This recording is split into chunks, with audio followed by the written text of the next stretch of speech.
तो देखो अब हम लोगों को पढ़ना है जिम्नोस्पर्म के बारे में, ठीक है। आज इसके पहले तक का हम लोग सब कुछ डिस्कस कर चुके हैं, ठीक है। एनसीईआरटी में जो थोड़ा बहुत कन्फ्यूजन था उसको भी हमने बता दिया। तो अब हम लोगों को पढ़ना है जिम्नोस्पर्म। तो बड़े ध्यान से सुनना जिम्नोस्पर्म के बारे में, ये बहुत इसके बारे में जानकारी दिया हुआ है एनसीईआरटी में, काफ़ी तुम्हारे बुक में दिया होगा। तो यहाँ देखो जिम्नोस्पर्म हम लोग अगर ध्यान से देखें ना तो दो वर्ड से मिल करके बना हुआ है। जो जिम्नोस्पर्म वर्ड है ये दो वर्ड से मिल करके बना हुआ है। किससे किससे? एक जिम्नॉस और एक स्पर्मा। जिम्नॉस और स्पर्मा। जिम्नॉस का मतलब होता है नेकेड। क्या मतलब होता है? नेकेड। और स्पर्मा वर्ड यूज हुआ है सीड के लिए। किसके लिए? सीड के लिए। तो देखो यहाँ पर दो वर्ड हैं, एक हम लोग के पास है जिम्नॉस, एक हम लोग के पास है जिम्नॉस जिसका मतलब है नेकेड, नेकेड, और एक वर्ड है स्पर्मा जिसका मतलब है सीड, जिसका मतलब है सीड। तो यानी कि ये कुछ ऐसे प्लांट होते हैं, ये इसका कैरेक्टरिस्टिक फीचर है, ठीक है। ये कुछ ऐसे प्लांट होते हैं जिनके सीड जो होते हैं वो नेकेड होते हैं। कैसे होते हैं? नेकेड होते हैं। सीड नेकेड होने का क्या मतलब है? सीड नेकेड होने का मतलब है कि उनके ऊपर कोई भी कवरिंग नहीं होगी, कोई भी कवरिंग नहीं होगी, या किसी वेसल के अंदर वो नहीं पैक होंगे। जैसे मान लो हम लोग आम खाते हैं, ठीक, तो पहले उसका छिलका छीलते हैं, फिर जो खाने वाला रहता है उसको, ठीक, और फिर उतना खाने के बाद तब फिर गुठली बचता है, उसको भी एकदम अच्छे से, मतलब उसमें से भी कुछ बचा नहीं रह जाना चाहिए, नहीं पैसा बर्बाद चला जाएगा। तो देखते होगे तब जा कर के हमको सीड मिलता है ना। जब इतनी मशक्क़त हम लोग करते हैं, इतनी सारी कवरिंग हटाते हैं, कुछ को फेंकते हैं, फेंकने से पहले उसको भी ऐसे ऐसे करके उसको भी हम लोगों को करना होता है, ठीक। तो इतना कवरिंग हटाते हैं तब जा कर के हमें सीड दिखता है, यानी कि उसमें सीड के ऊपर कवरिंग है। लेकिन ये जो जिम्नोस्पर्म वाले प्लांट होंगे इनके सीड के ऊपर ऐसी कोई कवरिंग देखने को नहीं मिलेगी। यानी कि जैसे कवरिंग जो होती है सबसे ऊपर वाली, उसको हम लोग पेरिकार्प बोलते हैं, तो पेरिकार्प वाला स्ट्रक्चर यहाँ पर देखने को नहीं मिलेगा। तो ऐसे प्लांट जिनके सीड जो हैं वो नेकेड हो, वो सारे के सारे प्लांट किस में आते हैं? जिम्नोस्पर्म में। किस में आएंगे? जिम्नोस्पर्म में। तो लिख लो, जैसे मैंने ये लिखा है, ये लिख लेना, ठीक है। लिखो the plants having naked seed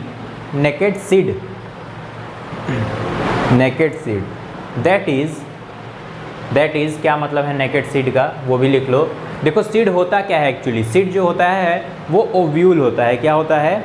ovule. 10th class में पढ़ा होगा, ओव्यूल नाम शायद आया होगा पहले। ओवरी के अंदर ओव्यूल होता है, ठीक। तो ओवरी जो होती है वो डेवलप करके बनाती है फ्रूट, ठीक है, और ओव्यूल जो होता है वो डेवलप करके बनाता है सीड, ठीक है। तो ओवरी ने बनाया फ्रूट और ओव्यूल ने बनाया सीड। तो ये जो ओव्यूल होगा वो किसी भी तरह के ओवरी की वॉल से कवर नहीं होगा, ठीक है। अगर जो ओव्यूल है वो किसी भी ओवरी की वॉल से कवर है, यानी कि वो फिर हम लोग कह सकते हैं कि ओव्यूल जो है किसी तरीके से पैक है। और जिम्नोस्पर्म में क्या होता है कि पैकिंग होनी ही नहीं चाहिए। तो लिख लो कि इसके बारे में लिखना, क्या लिखा है पढ़ो जरा। That is ovule are not covered with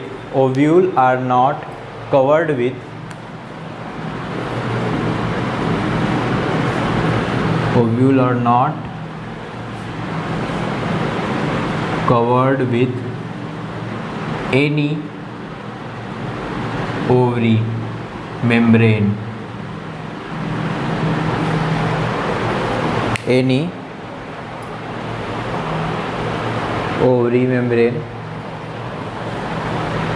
ठीक है। यानी कि किसी मेम्ब्रेन से क्लोज या किसी भी मेम्ब्रेन से कवर नहीं होगा, वो ऐसे ही एक्सपोज्ड होगा, ठीक है।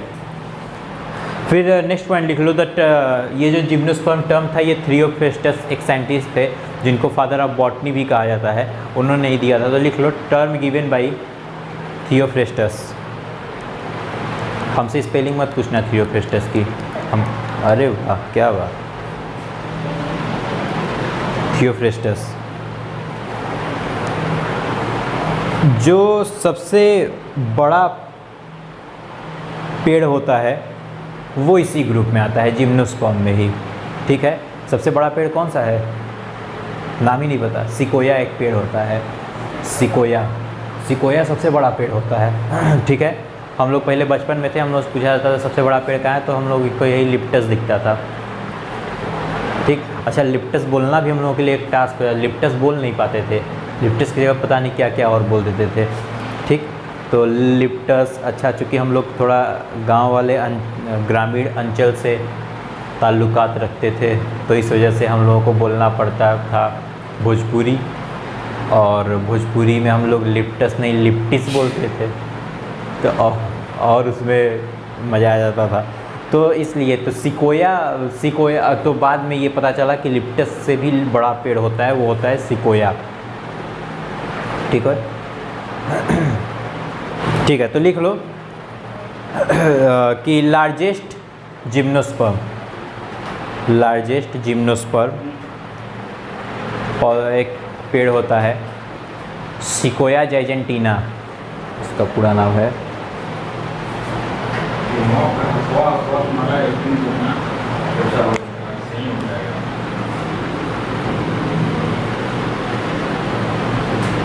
सिकोया जाइजेंटिना, सिकोया जाइजेंटिना लिख लो। जाइजेंटिया है, सॉरी जाइजेंटिया है, जाइजेंटिना नहीं, सिकोया जाइजेंटिया। फिर लिखो लॉन्गेस्ट जिम्नोस्पर्म, ये देखो लार्जेस्ट है और इसके बाद अब हम लोग लिख रहे हैं लॉन्गेस्ट। दोनों में क्या फ़र्क है लार्ज और लॉन्ग में? लार्ज यानी लंबा और लॉन्ग माने भी लंबा। लार्ज का मतलब लार्ज में ना, लार्ज का मतलब होता है कि हर तरीके से, फिर उसकी सिर्फ लेंथ नहीं देखी। जैसे हम लोग बोलें अगर लॉन्गेस्ट, तो लॉन्गेस्ट का क्या मतलब है कि सिर्फ हाइट, केवल हम लोग हाइट को देख रहे हैं। ठीक है, लेकिन अगर हम लोग लार्ज बोल दें तो उसमें हाइट वेट सब कुछ आ जाएगा। लार्ज बोल दें तो क्या, हाइट वेट सब कुछ। जैसे मान लो हम लोग बोलें ये जैसे वायर है, ठीक है, ये पूरा यहाँ से वहाँ तक फैली हुई है, ठीक, और हम लोग बोलें कि ये वायर लॉन्ग है या ये ब्लैक बोर्ड, ये वाइट बोर्ड, तो जाहिर सी बात है ये वायर लॉन्ग है। लेकिन अगर हम लार्ज की बात करें कि अब इन दोनों में कौन ज़्यादा लार्ज है, तो हम लोग बोलेंगे कि वाइट बोर्ड ज़्यादा लार्ज है। ठीक है, ये तो नहीं ना बोलेंगे कि ये वायर ज़्यादा लार्ज है, ये देखो बहुत लार्ज है एकदम। तो लार्ज का मतलब ऐसे अपने दिमाग में देना, जैसे अब कोई भी लार्ज बोल देना तुम्हारे दिमाग में 2-3 लोगों का इमेज आना चाहिए। जैसे घटोत्कच का हो गया, भीम का हो गया, तो वो लोग लार्ज थे। ठीक है, तो लार्ज क्या ही मतलब होता है। तो सिकोया जाइजेंटिया जो हमने लिखवाया ये कैसा है, ये लार्जेस्ट है ये। ठीक है, तो लिख लो लॉन्गेस्ट जिम्नोस्पर्म।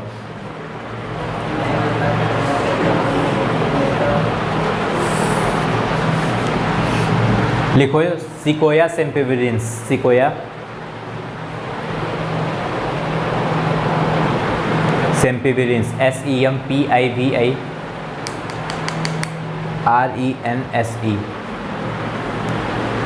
ठीक, सिकोया सेम्पिवेरेंस ये लॉन्गेस्ट जिम्नोस्पर्म है। ठीक है, अब लिख लियो नेक्स्ट। अब जब लॉन्ग भी लिख लिया, लार्ज भी लिख लिया, तो स्मॉलेस्ट भी लिख लो। Smallest gymnosperm Zamia pygmaea, ZYMEA, जाइमिया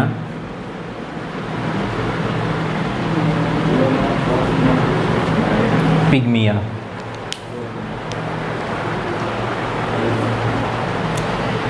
ठीक है, ये याद रखना, ये स्मॉलेस्ट जिम्नोस्पर्म है। ठीक है, अब ध्यान से सुनना, अब यहीं जाइमिया पिग्मिया नाम आया तो एक इंटरेस्टिंग फैक्ट भी तुमको बता देता हूँ। जो दुनिया का सबसे छोटा बंदर होता है, जानते हो उसका नाम क्या है?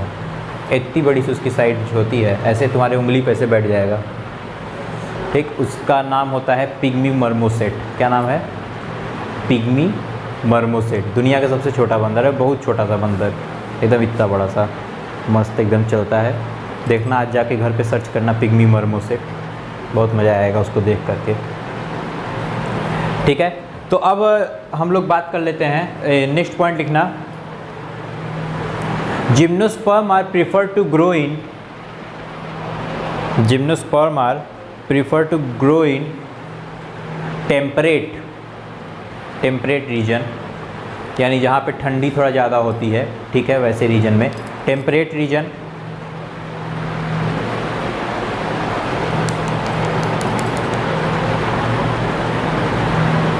फिर अब नेक्स्ट पॉइंट लिख लो जनरल कैरेक्टरिस्टिक्स। इसके कुछ जनरल कैरेक्टर की बात करें,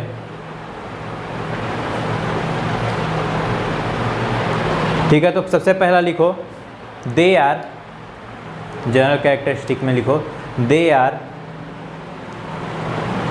स्पर्मेटोफाइट, यानी सीड प्रेजेंट होगा। स्पर्मेटोफाइट का क्या मतलब है कि सीड इन लोगों के पास प्रेजेंट होगा। जाहिर सी बात है सीड तो है ही, लेकिन नेकेड है।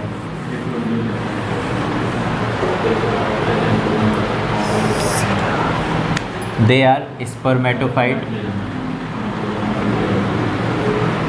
स्पर्मेटोफाइट। तो देखो जो जिम्नोस्पर्म होंगे उनका ये जनरल कैरेक्टरिस्टिक है, ठीक है। हमने एक एक वर्ड में लिखा है, इसको मैं बता देता हूँ क्या क्या है। सबसे पहला ये स्पर्मेटोफाइट होंगे। कैसे होंगे? स्पर्मेटोफाइट। स्पर्मेटोफाइट कहने का मतलब कि इनके पास स्पर्मा यानी कि सीड होगा, ठीक है। ये एम्ब्रियोफाइट होंगे, यानी कि एम्ब्रियो का फॉर्मेशन भी यहाँ पे होगा, ठीक है। अब देखो एक एक वर्ड में सब चीज़ लिख लेने से बड़ा आसान होता है। ये आर्कीगोनिएट हैं। कैसे हैं? आर्कीगोनिएट। आर्कीगोनिएट कहने का मतलब है यहाँ पे आर्कीगोनियम देखा जा रहा है, ठीक है। ये कोई नई बात नहीं है, ठीक है। और उसके अलावा देखो ये फिर उसके बाद लिखा हुआ है कि जो जिम्नोस्पर्म होते हैं वो ट्रैकियोफाइट होते हैं। कैसे होते हैं? ट्रैकियोफाइट। इस वर्ड का तुम बस ऐसे मतलब समझना कि ट्रैकियोफाइट कहने का मतलब है कि वहाँ पे जाइलम फ्लोएम होगा। क्या होगा?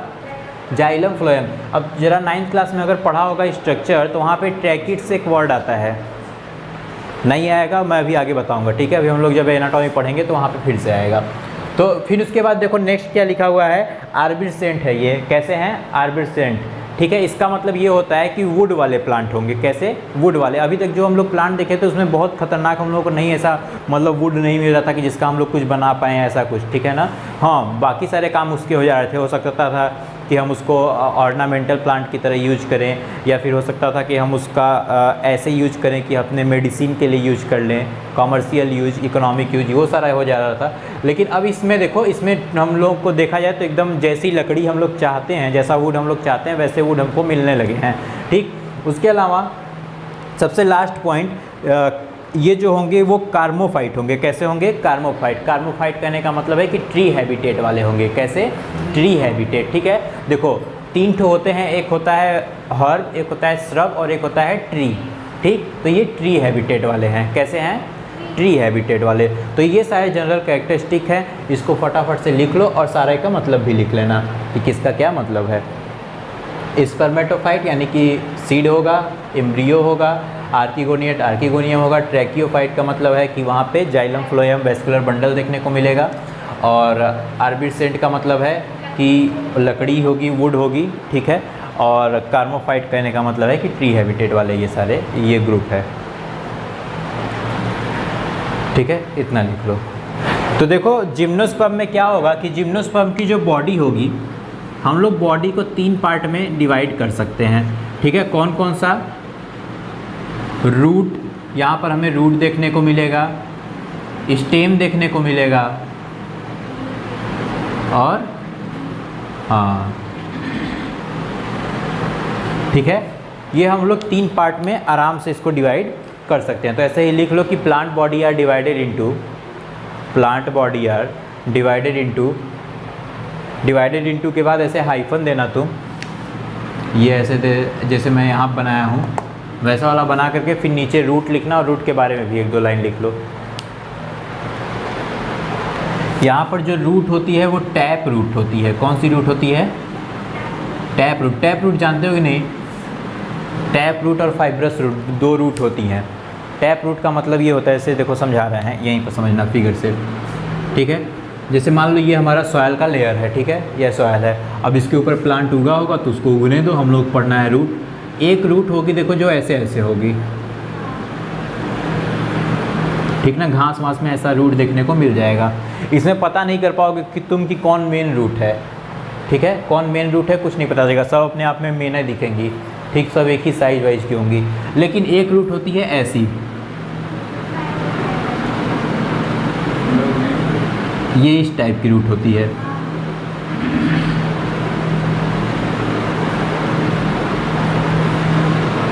इस टाइप का रूट देखा होगा, ठीक। तो जो ये इस टाइप का रूट दिखता है वो होता है टैप रूट, जिसमें एक कोई प्राइमरी रूट होती है जिसके साइड से सेकेंडरी रूट निकली होती है, और प्राइमरी और सेकेंडरी रूट को हम लोग बड़े आसानी से साफ साफ पहचान सकते हैं। ठीक, तो ये हो गया टैप रूट। और जिसमें ऐसा कुछ ना हो, ऐसा पता ना चले एकदम जंजाल की तरह बिखरा हुआ हो, वो होता है फाइब्रस रूट। ठीक है, ये मोनोकॉट में देखने को मिलेगा, या फिर ऐसे समझो कि जो छोटे प्लांट होते हैं जैसे घास वास हो गए, झाड़ियाँ हो गई, उनमें देखने को मिल सकता है, और ये बड़े प्लांट्स में देखने को मिलता है। ठीक है, तो जो भी बड़े प्लांट्स होते हैं उसमें यही हम लोगों को टैप रूट देखने को मिलती है। तो ये है टैप रूट और फाइब्रस रूट। इसको याद रखना, भी जब मॉर्फोलॉजी पढ़ाएंगे तो वहाँ फिर से शायद बताना होगा। ठीक, तो रूट में लिख लो कि टैप रूट आर प्रेजेंट। ठीक है, उसके बाद नीचे लिखना जियोट्रॉपिक। जियोट्रॉपिक का मतलब जानते हो कि नहीं? देखो, जो प्लांट्स होते हैं ना, वो ट्रॉपिकल मूवमेंट शो करते हैं। क्या करते हैं? ट्रॉपिकल मूवमेंट शो करते हैं। जैसे लिविंग का एक ये, जैसे हम लोग जब पहला चैप्टर पढ़ रहे थे लिविंग वर्ल्ड वाला, तो हम लोगों ने बताया था कि लिविंग थिंग्स को कैसे हम डिफ़ाइन करेंगे। तो उसमें एक चीज़ ये भी थी कि कॉन्शियसनेस। ठीक, कि जो इंसान कॉन्शियस होना चाहिए। ठीक, तो देखना जा रहा है ये जो प्लांट्स होते हैं ना, वो भी कॉन्शियसनेस शो करते हैं इन्वायरमेंट के हिसाब से। ठीक, तो होता क्या है कि जैसे जो भी प्लांट होंगे, ठीक, जो भी प्लांट होंगे, अगर मान लो किसी एक प्लांट को हम लोग रख दें किसी अंधेरे कमरे में, और फिर एक होल करें जहाँ से सनलाइट पड़ रही हो, ठीक, तो हम लोग देखेंगे कि वो प्लांट जहाँ से सनलाइट आ रही है उधर की तरफ झुकता चला जाएगा। तो ये था ट्रॉपिक मूवमेंट, यानी उसने शो किया। क्या किया? Tropic movement. तो प्लांट जब इन्वायरमेंट के हिसाब से मूवमेंट शो करते हैं, ठीक है, तो उसे ट्रॉपिक मूवमेंट कहा जाता है। तो देखना, ये जियोट्रॉपिज्म का मतलब ये है, यानी जियोट्रॉपिक रूट का मतलब ये है कि जब भी कोई रूट ग्रेविटी की डायरेक्शन में ग्रो करे तो उसे हम लोग जियोट्रॉपिक बोलते हैं। मैक्सिमम रूट ऐसी होती हैं, ग्रेविटी नीचे की तरफ लगती है, रूट भी नीचे की तरफ होती है, यानी कि ये पॉजिटिव जियोट्रॉपिज्म हो गया। क्या हो गया? Positive geotropism. लेकिन कुछ रूट ऐसी भी होती हैं जो ऊपर की तरफ ग्रो करती हैं। कुछ रूट ऐसी भी होती हैं, अभी हम लोग 5th चैप्टर में पढ़ेंगे मॉर्फोलॉजी में, वहाँ पर हम कुछ रूट ऐसी होती हैं जो ज़मीन से ऊपर निकल जाती हैं। ठीक, तो ग्रेविटी नीचे की तरफ लगता है, रूट ऊपर की तरफ ग्रो कर गई, यानी नेगेटिव जियोट्रॉपिज्म।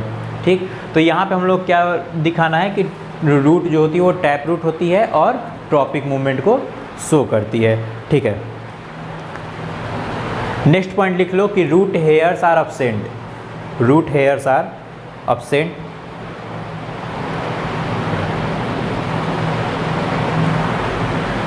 और फिर आगे लिख लो next point, mycorrhiza association can be seen.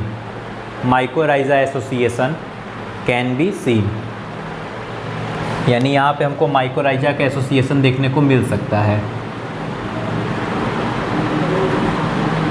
Mycorrhiza association can be scene.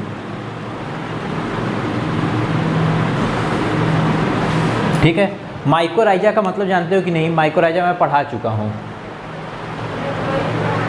Symbiotic एसोसिएशनशिप जब बताया था तो वहाँ पे एक बताया था लाइकेन और एक बताया था माइकोराइजा। लाइकेन क्या था? The symbiotic associationship between algae and fungi. और माइकोराइजा क्या था? रूट्स ऑफ हायर प्लांट्स के साथ जब ये एसोसिएशन में आ जाते हैं। कौन? एल्गी या फंजाई? सब लिखवाया हूँ, दोहरा कर के आना तो पता चल जाएगा। माइकोराइजा, ठीक है, पूरा पढ़ कर के आना, वो पूरा सेक्शन ही पूरा पढ़ के आना एक बार, वहाँ पे तुमको मिलेगा। ठीक, तो ये देखो माइकोराइजा है। ठीक है, यहाँ पे माइकोराइजा मतलब हमको देखने को मिल सकता है, यानी यहाँ पे उस टाइप का एसोसिएशनशिप हमको देखने को मिलेगा ना, सिम्बियोटिक एसोसिएशनशिप देखने को मिलेगा। ठीक, इसको जरूर जा करके आज रिवाइज करना। ठीक है, उसके बाद हेडिंग डाल लो स्टेम। उसके बाद हेडिंग डाल लो स्टेम। इनकी जो स्टेम होती हैं वो ब्रांच्ड भी हो सकती हैं, अनब्रांच्ड भी हो सकती हैं। ठीक, अनब्रांच्ड भी हो सकती हैं और ब्रांच्ड भी हो सकती हैं। ब्रांच्ड भी हो सकती हैं।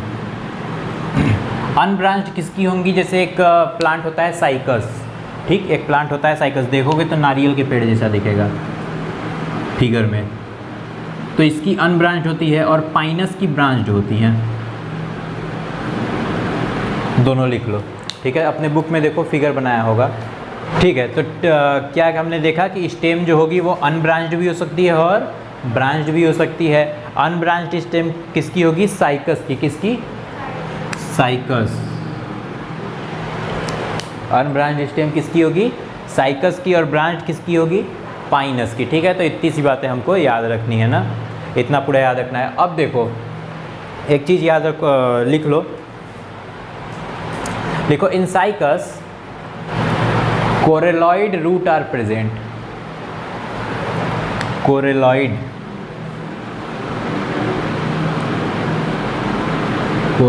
Root are present.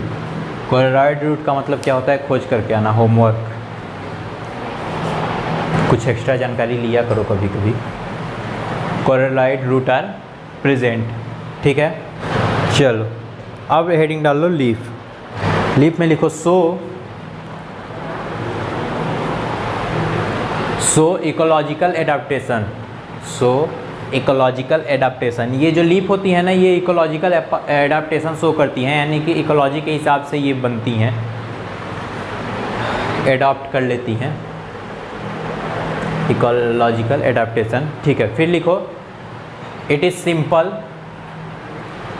Simple compound foliose, comma दे दे के लिखना, इन्हीं के एक ही में कुल गांच पेच कर दें। Folios FOLIOSE, folios. Scaly SCALY, scaly. Needle like with sunken stomata, sunken stomata SUNKEN। Sunken stomata का मतलब होता है ना, स्पेलिंग मेरा गलत हो सकता है, पहले ही बता देता हूँ, जाके मिला लेना। हाँ, जाके सब चेक कर लिया करो। मेरा अंग्रेजी क्योंकि बहुत तेज़ है ना, इसलिए मैं गड़बड़ाता हूँ अंग्रेजी।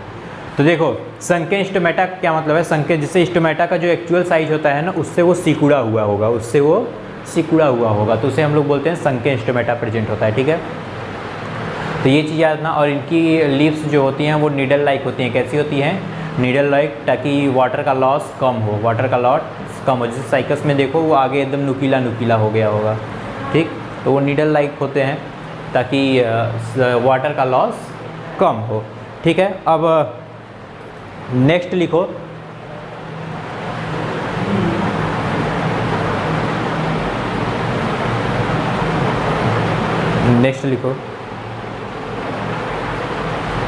नेक्स्ट लिखो बहुत इंपॉर्टेंट पॉइंट है। लिखो vascular bundle is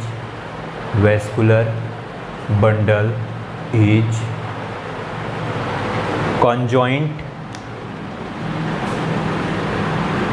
vascular bundle is कैसा होगा? वैस्कुलर बंडल कहाँ गया मार्कर?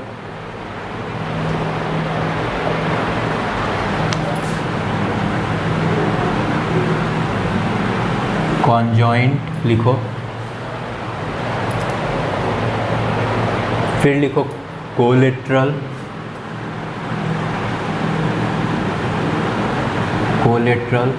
और फिर लिख लो ओपन। इसको ना इसे एकदम रट लो। ठीक, इसको रट लो। ठीक है ना, ये पूछा जा चुका है क्वेश्चन, और संभावना है कि अगर पेपर हार्ड बनाना होगा तो फिर से पूछा जाएगा, और नहीं बता पाओगे तो दोस्त मेरे को ही दोगे, पढ़ाया ही नहीं गया था, इसलिए लिख लो। अच्छा, हमको दोस्त दोगे, नहीं बता पाए तुम, दोस्त हो गया मेरा। लिख लो इसको। वैस्कुलर बंडल जो होता है कंजाइंट, कोलेट्रल और ओपन, इसका क्या मतलब है ये मैं नहीं बताऊंगा। ठीक है, ये तुमको खोज करके लाना है, कंजाइंट, कोलेट्रल और ओपन का क्या मतलब है। ठीक ना? अच्छा, ओपन का पता है? ओह माय गॉड, यहाँ पे क्या मतलब है ओपन का। ठीक है, तो ये देख कर क्या ना, नहीं आया, अगर नहीं खोज पाए तो मैं बता दूंगा, कोई दिक्कत नहीं है। ठीक, तो ये इतना करके आना। अब नेक्स्ट पॉइंट लिखो इन रैकिस। हाँ, लीफ खत्म हो गया। लिखो next point, in rachis RACHIS, rachis of cycas Rachis of cycles. The vascular bundle is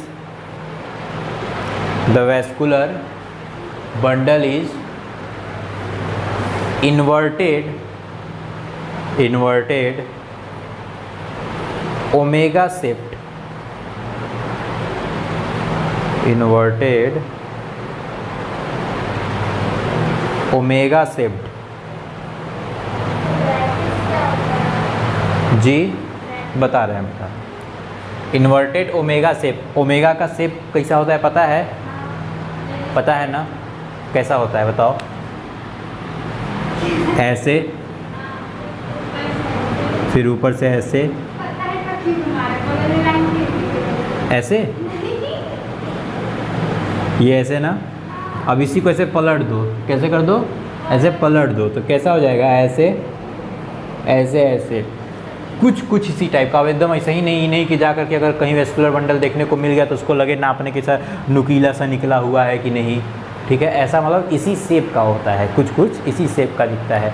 तो इन्वर्टेड ओमेगा शेप का वो हमें दिखेगा, ठीक है ना। कोई दिक्कत इतने तक में, ठीक है। अभी बहुत सी ऐसी बातें हैं जो मैंने इसमें नहीं बताई हुई हैं जिम्नोस्पर्म में, वो मैं आज बताऊंगा भी नहीं, वो कल डिस्कस किया जाएगा। जिम्नोस्पर्म के बारे में हमको थोड़ा पढ़ना ज़्यादा ज़रूरी है, क्योंकि जिम्नोस्पर्म के ठीक बाद एंजियोस्पर्म आ जाएगा। एंजियोस्पर्म के बारे में तुमको यहाँ तो बताया ही जाएगा, लेकिन क्लास 12 में तुमको पूरा एक चैप्टर पढ़ना है उस पर, ठीक है। सेक्सुअल रिप्रोडक्शन इन प्लांट्स, उसमें पूरा एंजियोस्पर्म के बारे में ही डिस्कशन होगा, ठीक। तो उसको पढ़ना पड़ेगा। तो फिर एक पॉइंट और लिख लो, stem of some gymnosperm, stem of some gymnosperm contain resin duct. Resin duct, resin क्या होता है? ये 9th क्लास में रेजिन आता है वर्ड पहली बार। और लिखो, इसकी 2-3 मीनिंग होती हैं। RESIN रेजिन लिखना। फिर लिखो resin duct and albuminous duct. Albuminous duct,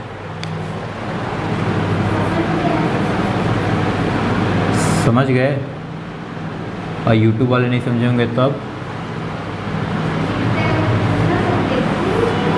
अल्बुमिनस duct सब देखते ही नहीं है यूट्यूब। वो शुरुआत में जोश में सब देख लिए, अब देखते ही नहीं हैं। अब जोश ख़त्म। एक्चुअली कई काम होता है ना लोगों को, इंस्टाग्राम चलाना है, फेसबुक चलाना है, लोगों से बातें करनी है, आस पड़ोस वालों को थोड़ा देखना है, कई जिम्मेदारियां होती हैं एक साथ, कई काम करने होते हैं। तो फिर अब उसके बाद समय बचे तब तो कोई वीडियो देखे, उसके बाद समय ही नहीं बचता है, फिर खा पी के सोना भी तो है। आप ये भी सुन लिए हैं, अच्छे लोग बताए होंगे कि 8 घंटे की नींद बहुत ज़रूरी है। तो सृष्टि का सारा काम गड़बड़ हो जाना चाहिए, पर नींद 8 घंटे की नहीं गड़बड़ होनी चाहिए, ये दिमाग में एकदम बैठ गया है। 8 घंटे की नींद पता है हमारे तुम्हारे लिए नहीं ज़रूरी होती है। 8 घंटे की नींद, हम लोग टीनेजर हैं, मतलब ये क्या कर सकते हैं, हम लोग इतने यंग लोग हैं, ठीक है। अगर हम लोग 8 घंटा लेक पठोड़ा नियर सूतेंगे तो मतलब हो गया, तब 8 घंटे की नींद बुढ़ों के लिए बहुत है, ठीक। वो आराम से सोते रहें 8 घंटे, या जो लोग 30-40 पार कर गए हैं वो सोते रहें। हमारे तुम्हारे लिए ना, अगर हम लोग दिन में 24 घंटे में 6 घंटे भी सो रहे हैं तो भी कोई दिक्कत नहीं, हमारा काम चल जाएगा। 5 घंटे में हमारा काम चल जाएगा। जाहिर सी बात है, बचपन से लेकर के आज तक हम लोग 8-10 घंटे सोए हैं, ठीक, चाँप करके एकदम। तो वो हैबिट बनाने में थोड़ा सा दिक्कत होगी। जैसे मान लो अब तुम सोचो कि मैं एकदम ड्रास्टिक चेंज कर लूँ अपने में, अभी तक बरसों से सोते आया हूँ 12 घंटा, और नहीं आज से मैं 5 ही घंटे सोऊंगा, तो जाहिर सी बात है तुम्हारी आँख लाल होगी, तुमको थकान महसूस होगी, लगेगा नींद नहीं पूरा हुआ है, होगा। लेकिन धीरे धीरे चेंज लाना पड़ता है, धीरे धीरे अपने अंदर चेंज लाओ, ठीक है। जैसे अगर तुम अब तक 10 घंटे सोते हो तो पहले अपना 1-1 घंटे कम करना शुरू करो, ठीक है। अगर मान लो तुम्हारा सोने का टाइम 10 बजे का है कि तुम 10 बजे सोते हो और 6 बजे सुबह उठते हो, ठीक। अगर तुम्हारा ये टाइमिंग है, 10 बजे की जगह 11 बजे सोना शुरू करो, या 10 बजे सो रहे हो बहुत सही टाइम है, 10 ही बजे सो, लेकिन 6 बजे से पहले अब 5 बजे उठने की कोशिश करो। 1-1 घंटे घटाना शुरू करो, तब ये हैबिट बनेगी। अचानक सोचोगे कि नहीं आज तक हम 10 बजे सोते थे और 10 बजे उठते थे, ये हमारा था टाइमिंग सोने का, अब हम सोचेंगे नहीं हम 10 बजे सोएंगे और 3 बजे उठ जाएंगे, तो कभी नहीं कर पाओगे ऐसा। और इसलिए अपने टास्क को ऐसा रखो ना जो पॉसिबल हो थोड़ा सा, मतलब ठीक है, तुमको अपने बॉडी को थोड़ा सा ढालना है, एडाप्ट करने में हमको थोड़ा टाइम लगता है। और एक बार अगर तुम्हारी बॉडी किसी चीज़ में सेट हो गई ना, तो हमारे बॉडी में पता है बायोलॉजिकल क्लॉक चलता है, यानी कि एक बार अगर किसी चीज़ पे तुम्हारी बॉडी पैटर्न हो गई, सेट हो गई, ठीक है, तो उसी पैटर्न पे बार बार तुमको हमेशा वो काम करने के लिए आएगा। जैसे देखो एक फिक्स टाइम होगा, कोई चीज़ टाइम तुमको नींद लगना शुरू हो जाता होगा, एक कोई फिक्स टाइम होगा जब तुमको भूख लग जाती होगी, ठीक, तो बायोलॉजिकल क्लॉक चलता है, वो फिक्स टाइम पे तुमको वो काम करना ही है। तो एक बार बस हैबिट बन जाए ना, 2 हफ्ते तक अपनी रूटीन को फॉलो करो, 2 हफ्ते तक तुम्हारी हैबिट में आने लगेगा। फिर अगर वो काम नहीं करोगे तो तुमको अजीब लगेगा। तो अभी से जगने की कोशिश किया करो सुबह के टाइम। मैं 12th में था तब हाँ नहीं, मतलब बता रहा हूँ, तो मैं जब 12th में था ना, तो 12th के बाद से लेकर के जब मैंने प्रिपरेशन किया था तब तक, उस टाइम तक मेरा ये सोने का टाइमिंग बहुत कम था 24 घंटे में, ठीक है, क्योंकि 11th तक तो वैसे तो खूब ही सोते थे, लेकिन 12th में क्या हुआ कि दोस्त, चूँकि वहाँ पढ़ना होता था, तो मेरे दोस्त भी अच्छे अच्छे लड़के थे, ठीक है, तो वो लोग जगते थे तो अपने साथ मुझे भी जगा देते थे। हमारे यहाँ एक रूल था कि जो भी 4 बजे लड़का, अगर एक लड़का उठ गया तो हमारे फ्रेंड सर्कल में जितने लड़के हैं सबको जगा देगा, ठीक, और सबको जगाएगा तो जगाए ऐसे नहीं कि साधारण जाके ए आदर्श सुनो उठ जाओ, आदर्श उठो, ऐसे नहीं जगाना होता था, घंटा ऐसे नहीं उठेंगे लड़के। तो ये रूल था हमारे यहाँ कि अगर जगाना है तो लात मारनी है खींच के, तो एक लात खींच करके मारो और अपने आप नींद खुल जाएगी। तो आधा तो मेरा जगने का हैबिट इसी वजह से बन गया क्योंकि लात न खाऊं सवेरे सवेरे। अच्छा सोचो तो भी अच्छा सोए हुए मस्त 4 बजे कोई आके एक लात दे दे, ठीक है, तो बड़ा बुरा लगता था। तो इसलिए मैं बचा हूँ कई बार लात खाने से, क्योंकि मैं मच्छरदानी लगाता था, मैं इसी वजह मच्छर नहीं काटते थे, मैं इसी वजह से मच्छरदानी लगाता था, मच्छरदानी लगा के सोता था ताकि जब लात मारने आए तो पहले मच्छरदानी खुद खोलेंगे तब लात मारेंगे। मेरी नींद इतनी कच्ची है ना हमेशा से, मतलब मेरी नींद अभी भी अगर मैं सोया रहूँ, कोई एक बार हमको आवाज़ दे तुरंत मैं खटाक से उठ जाता हूँ, कोई हमारे कमरे में घुसे थोड़ा बहुत उठ जाता हूँ मैं।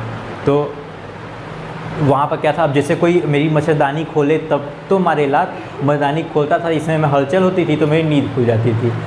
तो अब नींद खुली तो उस समय पता नहीं चलने देते थे कि नई जगह है, आंख बंद है लेकिन तुरंत बेड के नीचे से एक फिक्स जगह होती थी जहाँ पे जूता रखा होता था, जूता निकाल के जूता पहने, ब्रश लिए, उससे मंजन लगाए, कॉपी किताब वहीं रख करके सोते थे, जिसको पढ़ना है सुबह वही उठाए और ब्रश करते हुए चल दिए एकेडमिक ब्लॉक हॉस्टल से।